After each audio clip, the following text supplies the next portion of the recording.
咁得意，自助餐有個豬肉檔喺度嘅，仲要整得好似下喎。咦？行多兩行，竟然見到佢整咗個招牌香港家豬。咦？仲有好多豬肉嘅菜式喎，好似幾正噃。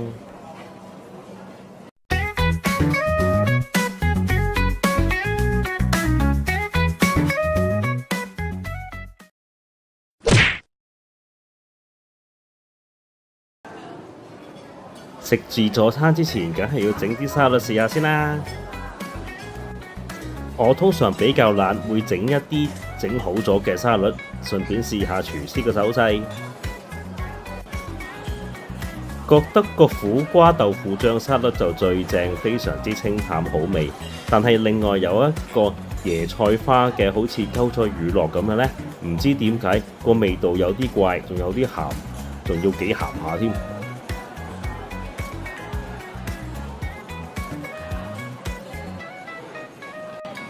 好啦，到嗰兩件香港家豬，標榜用家豬嚟做嘅菜式啦。一個呢就係煎豬扒嚟嘅，上邊有一塊煙肉，一切開呢，覺得非常之腍滑。見到裏邊呢，乜嘢餡都冇㗎，只係有一片少少嘅矮瓜，咁呢非常之香，非常之鹹香充足㗎。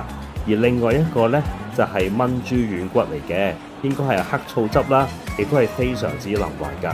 試咗兩個菜式呢，非常之好食，真係好有豬嘅味道，但係又唔會好肥喎。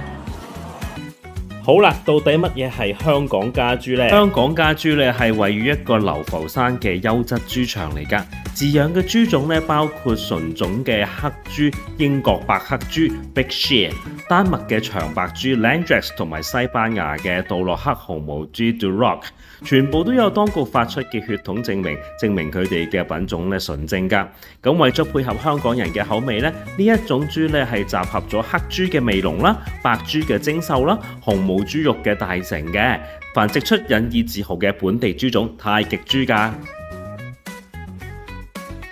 冷盤海鮮有青口大蝦，仲有一個神秘嘉賓。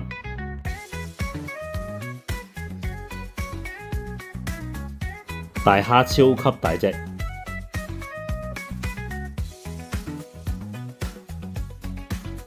真係估唔到呢個價位嘅午市自助餐竟然會有生蠔啊！雖然兩隻生蠔呢非常之細小，應該係澳洲貨嚟嘅。但係咧食落去竟然覺得佢非常之新鮮，非常之有海水味，就咁俾少少檸檬汁咧，已經釣得出個鮮味喎。雖然係真係好細隻嘅，你睇下個殼就知啦，同我隻手指咁上緊長嘅啫。不過咧個食味非常之好，非常之濃郁，睇得出咧好新鮮嘅，亦都咧一啲蠔殼碎都冇。廚師姐姐咧整得好好，好有心機，真係唔該晒佢啊！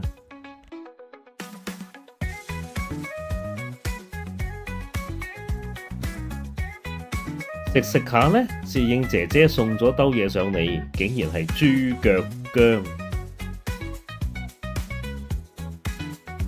個豬腳本身就好似幾靚嘅，但係呢好明顯係未煲夠啦，啲薑仲係白雪雪，仲係非常之辛辣。雞蛋呢仲要得一隻，每台一大兜，好似有啲奇怪咁嘅。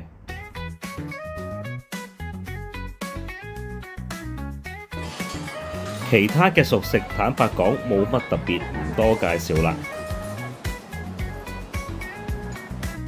好啦，嚟到自助餐最重要一個部分甜品區，佢嘅雪糕咧一定要睇下先啦，係 Mövenpick 嘅雪糕嚟嘅，不過就只係得兩款口味，就係朱古力同埋 vanilla， 旁邊仲有一堆牛奶公司嘅雪條。咁 Mövenpick 嘅雪糕就正正常常，梗係食咗先啦。甜品方面呢，我就揀咗葡撻啦、crème brûlée、檸檬塔同埋少少嘅芝士蛋糕，每樣都真係少少嘅啫，因為見得到呢，通常呢啲都係現成製作好，就咁拎出嚟，應該就冇乜特別嘅。試食完之後呢，所有甜品都非常之正常，都係大家一般會喺街外邊買到嘅味道，冇咩話特別好，特別唔好。自助餐食到甜品呢，就應該係一個差唔多 ending 嘅部分，亦都非常之滿足，非常之開心嘅。咁呢，因為今日係平日啦，咁又冇乜特別係一啲商務午餐，咁就唔食太多啦。但係最後見到一兜碎晒嘅豆腐花呢，就唔係幾開心咯。好啦，講返最緊要嗰樣嘢，價錢。由於好多平台都有 discount， 平均每人大概260蚊左右啦。整體嚟講呢，相當之唔錯，應該會再 encore 嘅，尤其是傾生意嗰陣。